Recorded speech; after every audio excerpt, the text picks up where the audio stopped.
ngày hôm nay là đội ngũ của ban giám đốc và toàn thể nhân viên của công ty trách nhiệm hữu hạn thương mại quốc tế hải sản Hoàng Gia. So please welcome all the staff and management from Royal Seafood. Thank you so much.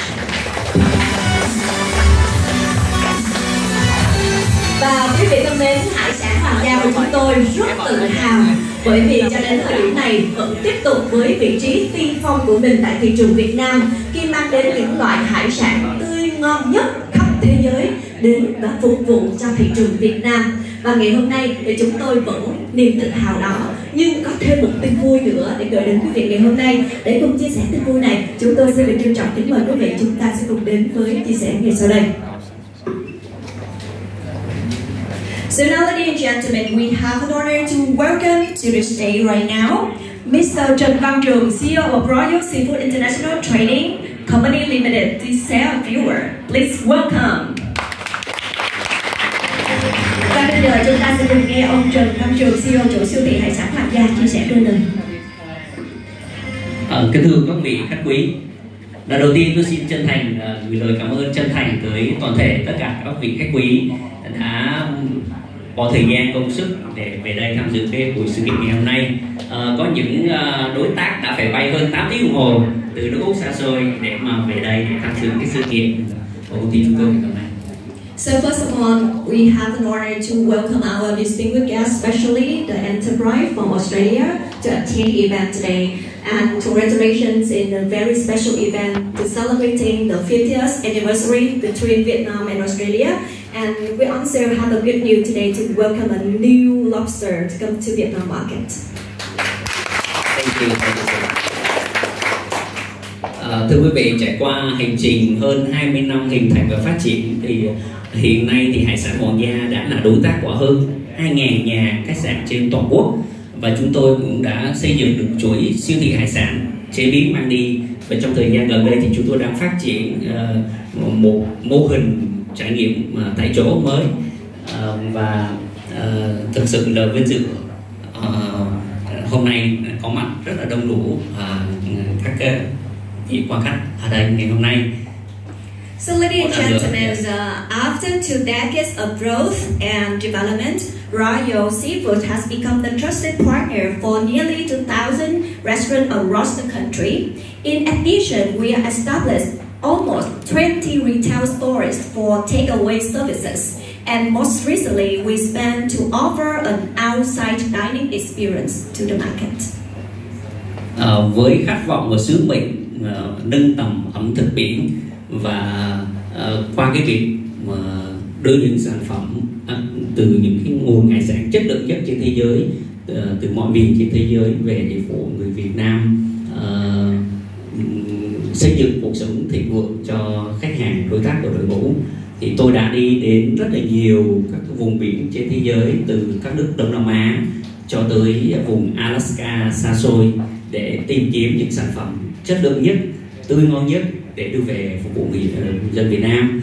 Phải kể đến như là cua hoàng đế, tôm hùm, ốc vòi voi, ốc bào ngư Hàn Quốc hay là cà bư Hàn Quốc, và rất nhiều sản phẩm khác mà quý vị đã thấy tại hải sản Hoàng Gia và tại Việt Nam. So let me explain our mission. To evaluate seafood cuisines by resourcing the highest quality seafood from around the world, contributing to create joyful meal and prosperous lives.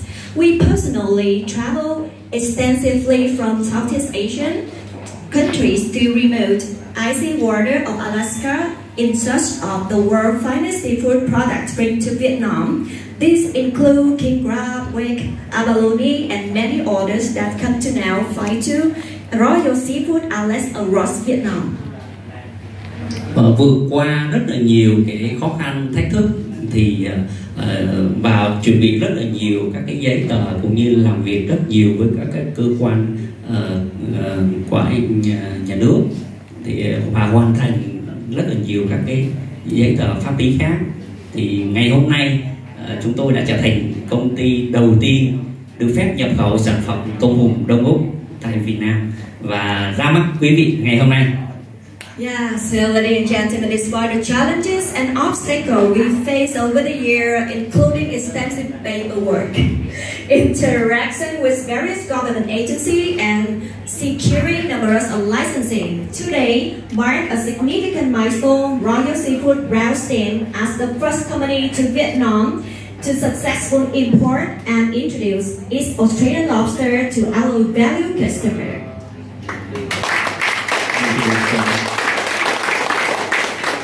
Tôm hùm Đông Úc thì sống ở bờ đông của nước Úc và ở trong một cái môi trường rất là sạch, nước biển trong xanh, không khí trong lành.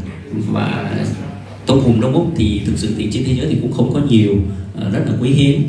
Và sản phẩm tôm hùm Đông Úc được các đầu bếp và các thực khách đánh giá là một trong những loài của tôm ngon nhất thế giới.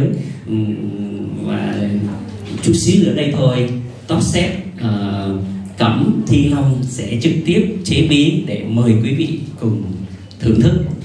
Yeah, and as we know, the Australian lobster is suitable to live in the crystal clear water of Australian eastern coastline. So, however, due to their limited population, they are caught in restricted quantity each year. The lobster are highly praised by chefs and experts worldwide for being one of the best lobster types. And today we will have a chance to enjoy the taste of very marvelous that lobster in Vietnam in that show. Để có cái sự thành công ngày hôm nay cũng như là mang được các cái sản phẩm từ Úc về, đặc biệt là sản phẩm từ Đông Úc là tôm hùm Đông Úc, tôi cũng xin chân thành cảm ơn, gửi lời cảm ơn trân trọng đến Đại sứ quán Australia, Tổng đại sứ quán Australia, Văn phòng Thương mại và Đầu tư cấp cao của bang New South Wales tại ASEAN, Hiệp hội Hải sản Australia. Cảm ơn các đối tác, công ty GFC, công ty True Life, công ty Điều Văn Thời Đại, cũng như công ty Lobster đã hỗ trợ chúng tôi, phối hợp chúng tôi để tổ chức sự kiện ra mắt ngày hôm nay.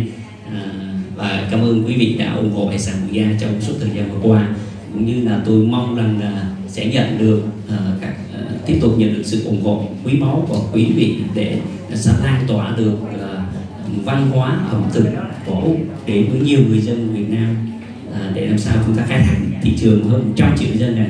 Xin cảm ơn.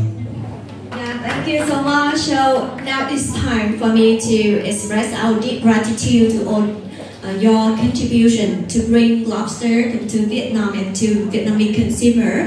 So we would like to express our heartfelt appreciation to the Australian Embassy, the Australian Consulate General, the New South Wales Trade and Investment Office in Asian representative from Australian Seafood Association. And we would like to express our gratitude to our partner, GFC Company, True Life Company, Văn Thời Đại Company, Lobster World Company, and their support in organizing these events also. And lastly, we hope all you guys here will go along with us in this journey and enjoy the food together. Thank you so much. Tôi cũng xin gửi lời đến các cái cơ quan truyền thông, đại diện các cơ quan truyền thông báo chí, đại diện của các siêu thị, các nhà hàng, các khách sạn, các vựa hải sản đã cùng hỗ trợ chúng tôi trong suốt cái thời gian vừa qua. Cuối cùng tôi cũng xin chúc quý vị có một buổi chiều thật là vui vẻ và hạnh phúc. Xin trân trọng cảm ơn. And last but not least, we would like to express our deep gratitude to our media agency, our strategic partner, and all our customers today to enjoy the event. Thank you so much again. Và thưa quý vị, ngày hôm nay thì chúng tôi rất là vinh dự được chào đón đại diện của các cơ quan thông tấn báo chí, đặc biệt là đại diện từ phía văn phòng chính phủ của hai nước. Và ngày hôm nay chúng tôi sẽ vinh dự mời Nguyễn Thế Dần lên sân khấu để cùng chia sẻ trong chương trình. Xin được trân trọng kính mời ông Tony Harman, tham tán nông nghiệp Australia, sẽ cùng tiến về sân khấu của lời phát biểu. So we have an honor to welcome to stage Mr. Tony Harman, Agriculture Consular. Come to the stage and deliver your word. Please welcome.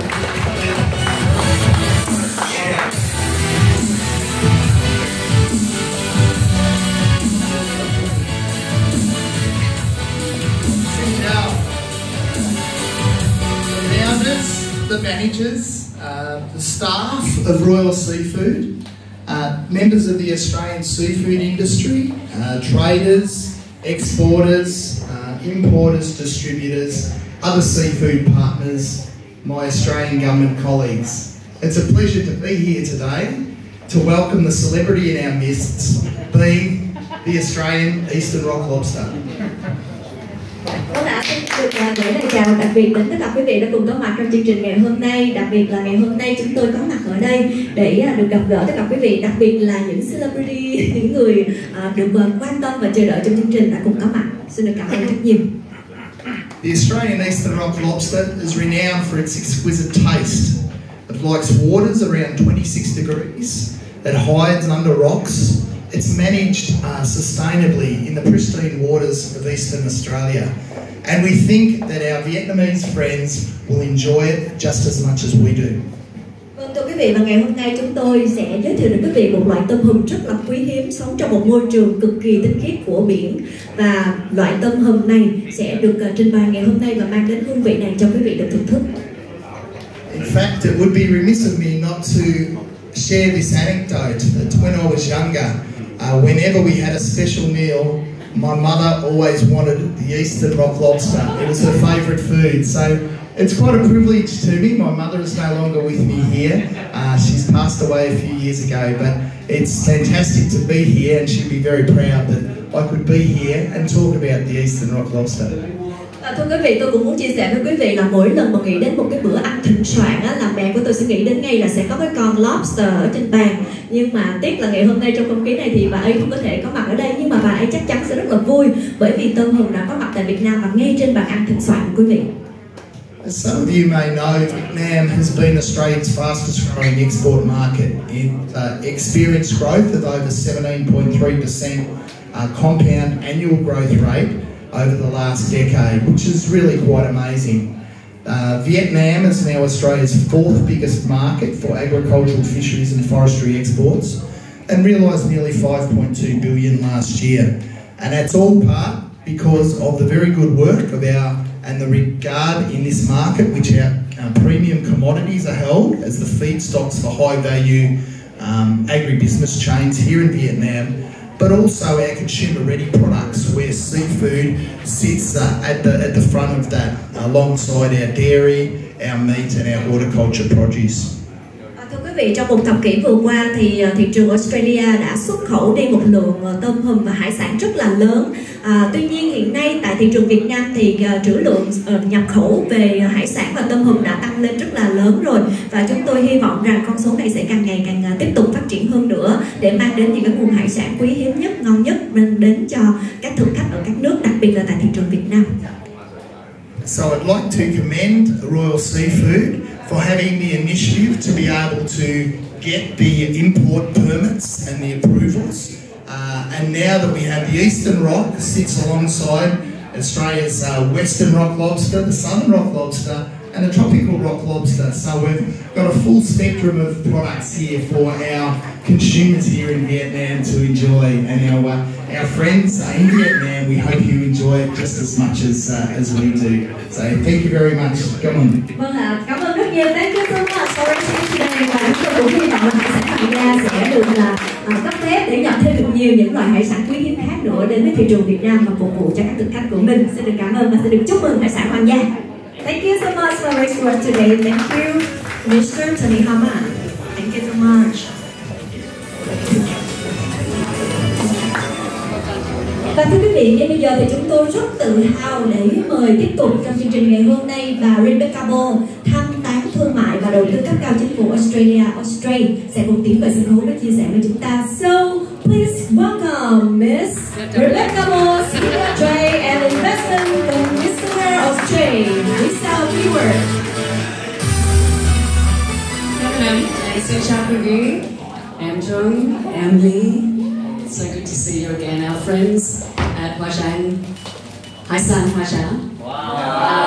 Royal Seafood. It's been a journey since I arrived in February 21 when Tony Harmon and the DAF team were working very hard to get the market access for the wonderful Western rock lobster, which we're also going to try today. And I'm being a West Australian, it's good to be a double act with my Sydney friend, with Tony, and the launching here today of the Eastern Rock Lobster. But congratulations to you in working with our suppliers and being patient and pressing hard to get that paperwork right, to push the case with the import regulators to be able to bring so much Australian product.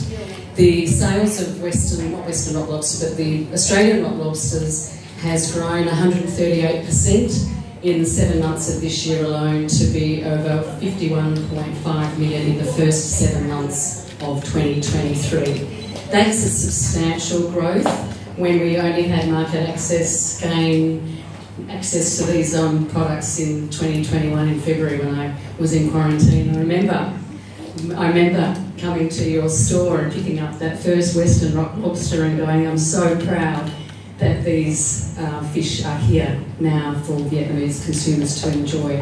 I also just want to thank and congratulate the customers, the retailers and the distributors who also promote the Australian product. And we do partner with a lot of retailers each year on our Taste of Australia campaigns. And this year we've had a fantastic year with our 50th anniversary of bilateral diplomatic relations between Australia and Vietnam. And we all know how important food safety is and food security, and also making sure that we provide the most tasty, delicious, fresh seafood to consumers. And we know that the Vietnamese consumers trust the Australian brand. So I want to thank you all for coming tonight, and to you, Em, for doing a wonderful MC job, but I can't wait to taste Long's food, and also Chef Ban Long. So let's enjoy some wonderful Australian Western rock lobster, but most importantly welcoming the Eastern rock lobster to join the rest of the family of the Australian rock lobster here in Vietnam. Xin cảm ơn. Thank you so much. Thank you, Miss Rebecca. Thưa quý vị, bà chia sẻ là ngày hôm nay rất là tuyệt vời có mặt trong chương trình của chúng ta, và đặc biệt là chúc mừng hải sản Hoàng Gia, anh Trường và chị Ly, cũng như là tập thể các nhân viên của mình đã rất là nỗ lực, rất là quyết liệt và rất là chăm chỉ vượt qua một cái thủ tục giấy tờ rất là khó nhằn để có thể nhập khẩu những loại hải sản, đặc biệt là tôm hùm, đến với thị trường Việt Nam và phục vụ cho người Việt. Và bà có chia sẻ rằng là hãy đến với nước Úc đi, đến với vùng biển ở phía đông, phía tây đi, có rất nhiều các loại hải sản ngon, loại cá ngon, đặc biệt là các loại lobster đã sẵn sàng để mang đến Việt Nam và phục vụ cho tất cả quý vị khách mời.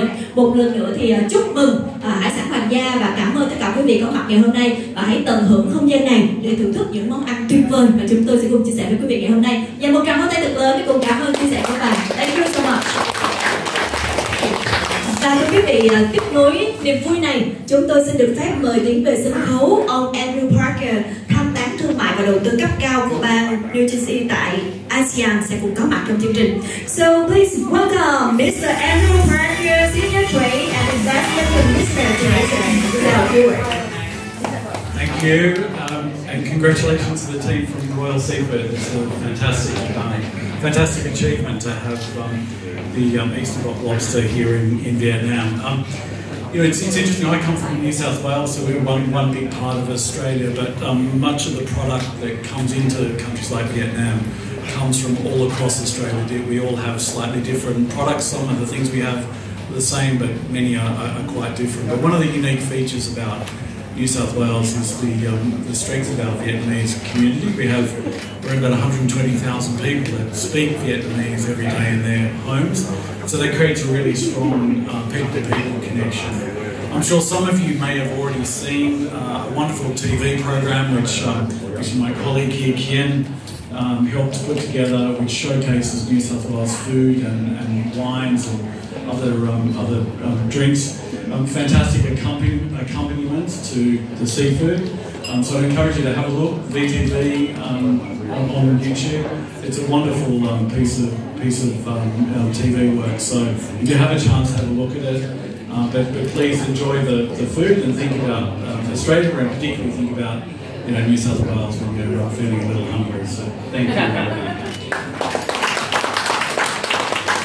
So thank you so much.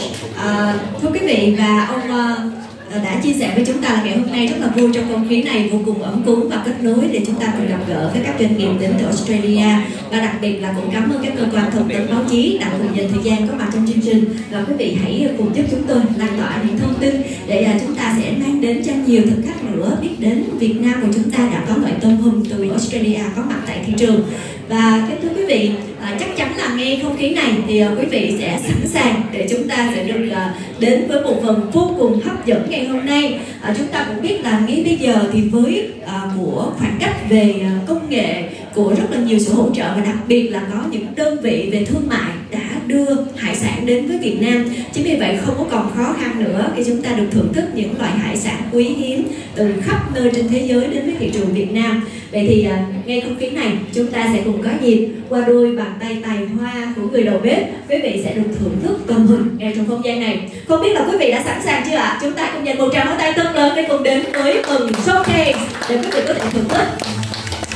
Và ngay bây giờ chúng tôi xin được chào đón tiến về sân khấu Chef Cẩm Thiên Long là quần Top Chef Việt Nam năm 2014 sẽ cùng chia sẻ với chúng ta ngày hôm nay. So please welcome. So now we come to the very significant moment, so the showcase of the Top Chef Vietnam, Thiên Cẩm Long. Lời đầu tiên thì cho anh xin phép gửi lời chào tới tất cả những vị khách quý. Thì lẽ ra em cũng muốn đứng ở đằng trước, nhưng mà chắc chắn là cái vị trí mà phù hợp nhất đối với bản thân của em là nên ở đây.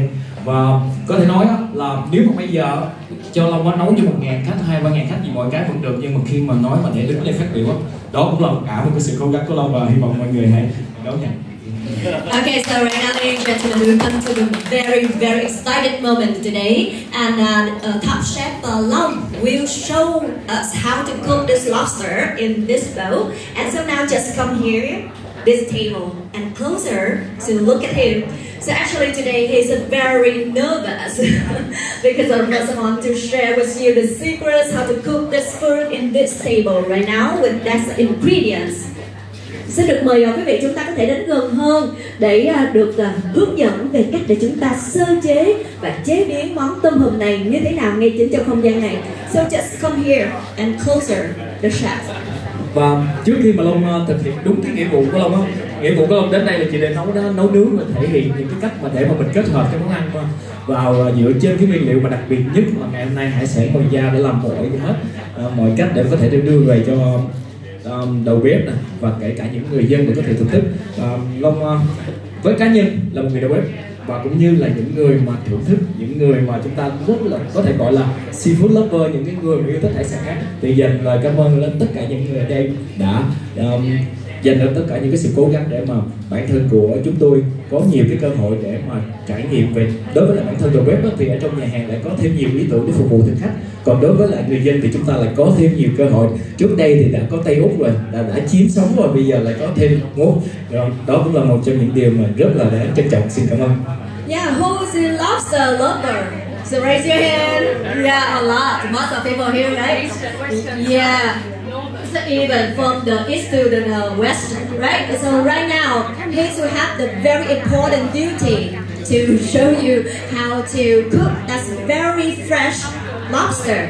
Yeah, with this ingredients right now. So let's look at him. Và ở đây là trên tay của Long á, là con tôm hùm Đông Úc.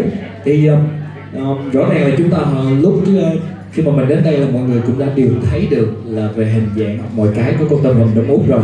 Và chắc chắn á, để mà Long ở đây Long sẽ combine lại hai loại, Long sẽ nhắc đến hai loại, đó chính là tôm hùm Đông Úc và tôm hùm Tây Úc. Tại vì á, nó như là một cái ví dụ là đây là một cái chàng trai mà cực kỳ mạnh mẽ và có một cái thể hình cân đối giống như bản thân của một người đàn ông lớn lên á, như Long nè, lúc nào cũng mong muốn mình làm cao 1m75 trở lên, và cao hơn và nặng 70 kg. Thì đây nó như là cái hình tượng đó của một con tôm. Like a strong man. Yeah. Very fresh and very powerful. Còn đối với là con tôm hùm Tây Úc á, thì nó có một cái màu sắc vừa sắc đỏ này, vừa pha một chút xíu hồng, nó rất là điệu đà. Thì cho nên đó là cả một sự kết hợp giữa Đông Úc và Tây Úc, nó như là một cái hình. Đâu con Tây đâu anh chị em. Đây đang là con Tây Úc. Và cái lớp vỏ nó là Western lobster with the red color, so very lucky in Chinese seafood. So we usually use that color on the table to good luck people in the like Lunar New Year party. Right. Okay, so now it's time to look at the lobster. comes to love. Ở đây là cái con tôm hùm mà như Long nói là nó rất là điệu đà, tại vì nó pha một chút màu đỏ, một chút con xíu màu hồng. So can you guess it's a west or the eastern lobster? Eastern. How do you know? Sao bạn biết được? So look at the color, right? Yeah, southern. That's right. We give him a big applause. Hãy cho một tràng pháo tay thật lớn dành cho mấy đã nhìn thôi rồi đó có thể đoán được đây là loại lobster nào, tôm hùm đến từ miền Đông hay là miền Tây.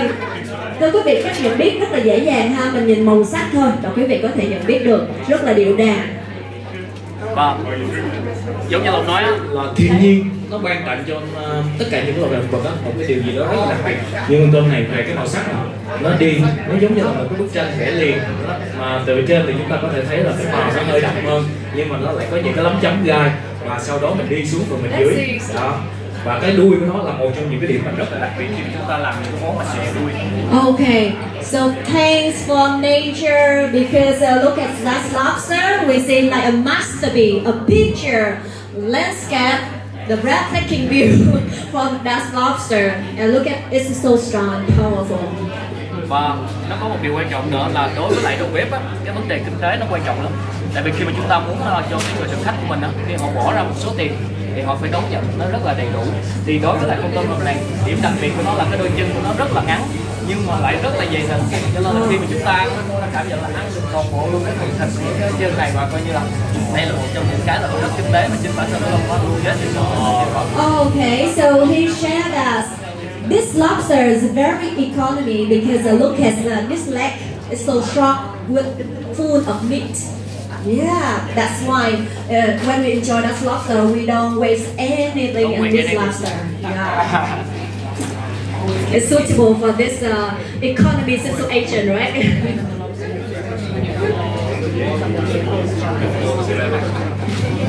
Và bây giờ thì đối với lại cái con tôm này thì Long đã bắt đầu là Long trần sơ qua, tại vì mọi người biết là thường thì cái cách để khi chúng ta lấy được trọn vẹn một con tôm này thì không phải ai cũng biết.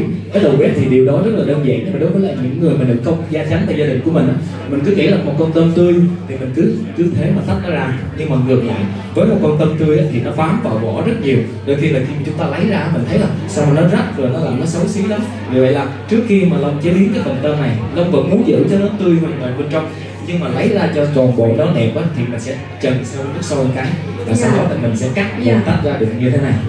So I think there's some differences between how to cook this lobster in Western and Eastern, right?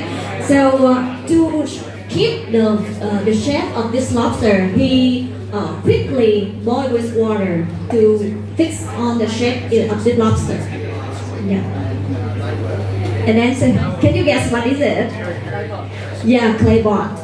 Yeah, it's very special in Asian culture to cook and to keep on the smell of the food. Mà rõ ràng một điều là khi mà Long nghĩ ra một cái món gì đó để mà phục vụ cho mọi người ở đây á, Long biết chắc là mọi người là chúng ta ai cũng đã thưởng thức những cái món mà fine dining, những cái món mà nó đã tiêu chuẩn cao cấp ở trong nhà hàng rồi. Nhưng cái mà Long muốn mang đến ở đây đó chính là cái East Meet West, cái việc mà Đông Tây phối hợp, và mình sẽ sử dụng một cái nguyên liệu được nhập khẩu, một cái nguyên liệu rất là đặc biệt và kết hợp chung với là một cái cách nấu rất là truyền thống của người Việt Nam. Và đây là một cái kiểu của người miền Đông mà họ thường là để mà có thể là kho cá hoặc có thể là nướng gà và cá bên trong. Và hôm nay chúng ta sẽ sử dụng nó để nướng. So actually he shared that today he will combine Eastern and Western style in cooking that lobster with the Western ingredient lobster, and he used the Eastern method to cook. And actually in Vietnam we have the three parts of Vietnam: the East, the West, and the Central, and he used the West method to cook in this clay pot. Ở đây thì mình làm món muối hồng và xả. Okay, so lemongrass, do you taste it before? Yeah, it's very nice and flavor to keep, especially to cook with seafood. It's very suitable. And this is a lemon leaf. Và đây là một loại sốt. A special sauces. So what's ingredient? Thành phần đó là gì? Cái thành phần này là mình sử dụng cái trái ớt đỏ, cái trái ớt. The red chili. Xong rồi red capsicum. Custom. Yeah, custom. second. Sau đó thì chúng ta sẽ cho nó vào.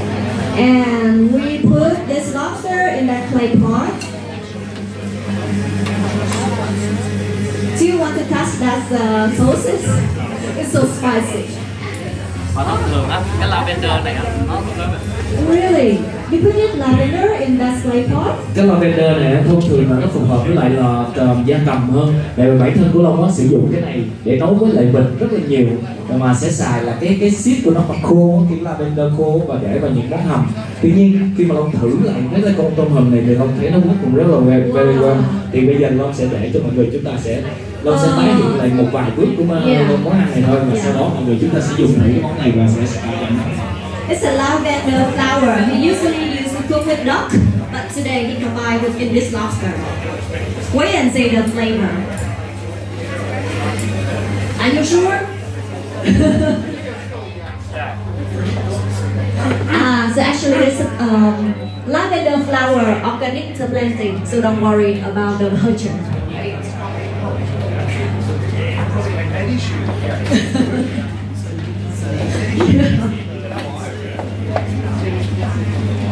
Oh, so some slice of lemon. Oh, in Vietnam we say quả trúc. Yeah, it's similar like lemon.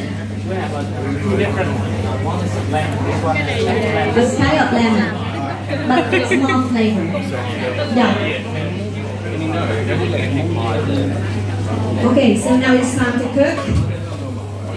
Please use that clay part and be ready to cook. So how long?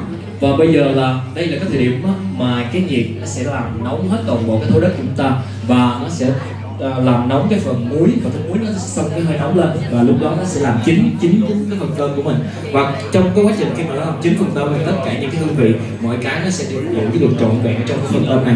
Và trong cái thời gian mà chờ đợi trong phần tôm này chín, ở bên dưới bếp của một số nhân viên của Long cùng với là đại diện là anh bếp trưởng mà cùng với lại đội ngũ của team hải sản Hoàng Gia thì cũng đang chuẩn bị để phục vụ cho mọi người. Ok, bao lâu anh mình sẽ đun trong bao lâu để tạo ra cái hương vị cho nó? Cái này lúc mà nó nóng là nó Okay, so now we will heat that clay pot. At the bottom of clay pot we have a salt, a very hot salt. Yeah. And so after 15 minutes from we start the fire, it's be ready. So come here, close to here, and listen to the smell. So we can smell its how flavor. Yeah. Oh, the lobster. Yeah, right. Yeah. Và đối với là cái món ăn này thì nguyên liệu chính vẫn là tôm rồi, nhưng mà Long sẽ cho ăn kèm chung với lại một cái loại bánh. Đây là giống như là có một loại pastry thôi, mình làm phần đó lên và cho ăn kèm chung với lại một cái kem. Và trong cái kem này thì Long có sử dụng là cái saffron, tại vì là cái saffron nó luôn đi kèm với là những cái loại hải sản rất là ok. Vì vậy là Long kết hợp một chút xíu saffron vào bên trong, và một lát nữa chúng ta sẽ ăn chung với là một chút xíu muối chẩm chéo ở bên trên. So we will use the saffron and combine with cream and dust cake to eat together with the lobster.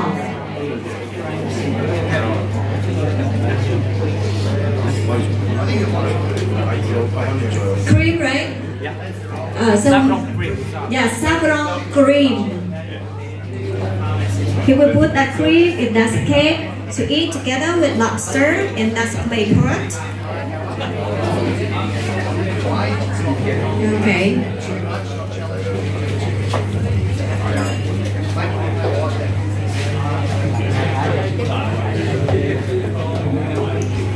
Okay, so I can feel. Cái này là cái nồi cho nên là nó còn hơi lâu nóng một chút xíu, nhưng mà một cái là đang chuẩn bị ở dưới rồi. Một lát nữa khi mà nó nóng nó sẽ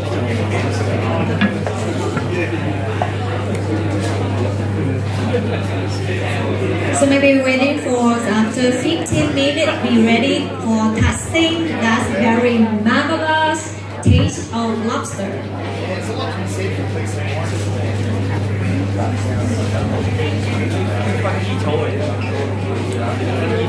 So we come to the second. This is right. Và bây giờ thì chúng ta cũng sẽ đến với lại con tôm hùm tiếp theo, đó chính là con tôm hùm Tây Úc. Vẫn là một cách nấu. Theo cái tên gọi đi, Lâm giới thiệu sơ cho mọi người cái tên gọi là hai cái tên gọi rất là thân thương, là một cái là gà nướng trong nồi đất nổ muối hột, một cái là không, tôm hùm, còn một cái là cái đốt ô thum. Tôi nghĩ là chắc ở đây mọi người chúng ta cũng biết cái món mà đốt ô thum đúng không ạ? Tại vì nó là một trong những cái món là rất nổi tiếng của vùng Tri Tôn, tỉnh An Giang. Và ở trong đó cái cách làm thì rất là đơn giản, là chúng ta sẽ bỏ sả vào bên trong, vẫn là bỏ sả. So, anh đến từ miền Tây hả anh? Long là người con của Sài Gòn. Oh, yeah. Nhưng mà rất là yêu các miền Tây. Yeah. Chúng ta vẫn sử dụng lá chanh, Okay. ở trong này.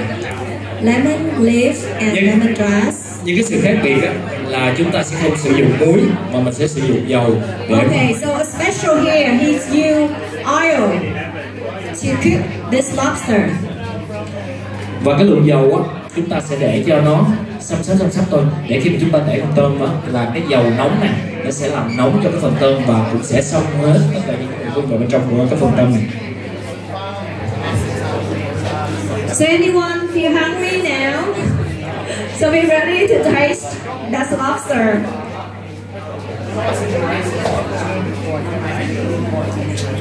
So we come to the second dish today with the West lobster.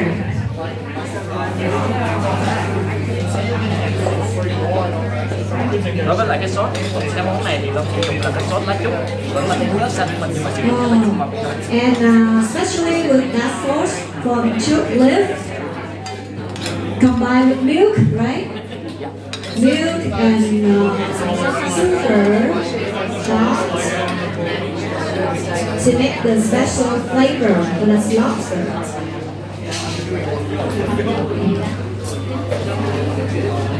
Và với cái món này thì Long sử dụng nó có một loại cây này thì Long cũng mới biết đến, đó là cây trà mút. Và cây này là được nhập khẩu và cái vị của nó tinh dầu rất nhiều. Và khi mà Long thử thì nó ngoài những cái tác dụng về chữa bệnh á, thì cái tinh dầu này khi mà chúng ta nhai á, nó cũng có tác dụng là chữa cho mình đau đầu, nhức đầu. Vì vậy là cái tinh dầu này khi chúng ta bỏ vào trong nó cũng rất thơm và phù hợp cho cái món ăn tôm này, cho nên Long sẽ sử dụng cái cây trà mút này vào bên trong. Oh, so he shared that that's a tree from Australia. Do you know what this name? Yeah, this have the exact oil. It's from Australia, import to Vietnam. It's from Australia. Do you know what this name? It's a cool flavor. So now the chef will combine this leaf and this lobster. Is this from Australia? Yeah, it's free from Australia.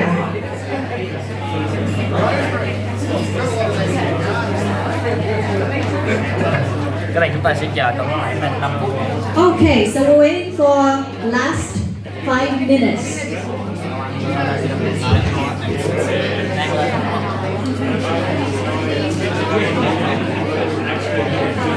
So in the second dish, we use the iron pot. Và món này thì sau khi mà xong thì chúng ta và món này sau khi xong thì chúng ta sẽ ăn với lại cái aioli và pha với lại cái chút, và top lên trên đó chính là cái phần muối Tây Ninh mà Long làm để mà rắc lên trên phần tôm để cho thêm đậm đà. Okay, so we have a very special salt from tanning is produced in Vietnam, and we can test before we eat as a lobster. Ok. Không sao, có gì thì em hỏi Okay, sau. so we have 3 minutes left, ladies and gentlemen, to enjoy this lobster from Eastern to Western.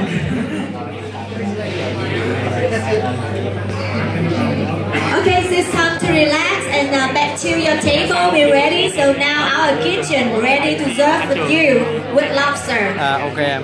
So anyone want to come and take a picture with the chef? Don't be hesitant to come here and take a picture together. Thưa quý vị, bây giờ thì đầu bếp của chúng ta sẽ chuẩn bị để mang đến hương vị của tôm hùm Đông Úc và Tây Úc đến cho tất cả quý vị khách mời ngày hôm nay. Xin được mời quý vị phóng viên, các anh chị ơi, cho phép Phương Thảo mời các anh chị chúng ta có mặt ngày hôm nay có thể di chuyển về sân khấu để chụp ảnh cùng với lại anh sếp ạ. Em xin được phép mời các anh chị phóng viên ở phía sau, chúng ta cũng có thể di chuyển về sân khấu để chụp ảnh cùng với đầu bếp ngày hôm nay. Và bên cạnh đó thì đại diện Long xin phép cũng gửi lời cảm ơn đến anh Hảo. Anh Hảo là tổng bếp trưởng của tập cả đoàn hệ thống của hải sản Hoàng Gia, và ngày hôm nay thì team của đội ngũ của anh Hảo cũng sẽ phục vụ chúng ta 3 món ăn nữa, và chắc chắn là ngoài 2 món ăn của Long thì 3 món ăn của đội ngũ bếp hải sản Hoàng Gia cũng sẽ là một trong những cái trải nghiệm thú vị để cho mọi người chúng ta có thể thưởng thức những cái hải sản đặc biệt mà đã được đại diện phía hải sản Hoàng Gia đưa về cho chúng ta. So, ladies and gentlemen, we have an honor to welcome and chef of Royal Seafood. So please welcome him, Seafood.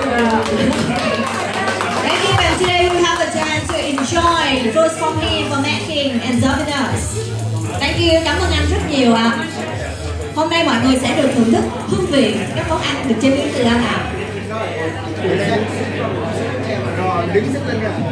So who stand near you can feel the flavor of that lobster from the clay pot.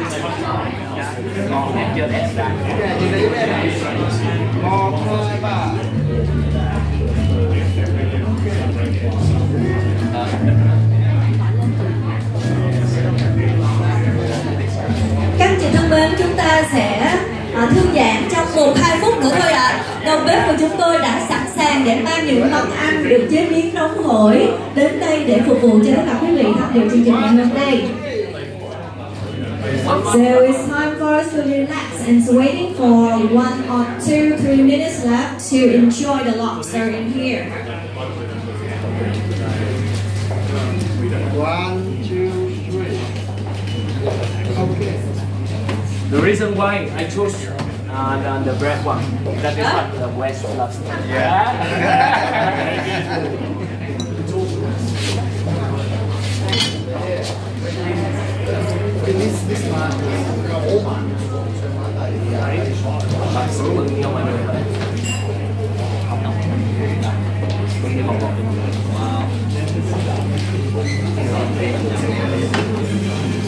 Để cho mọi người ngửi.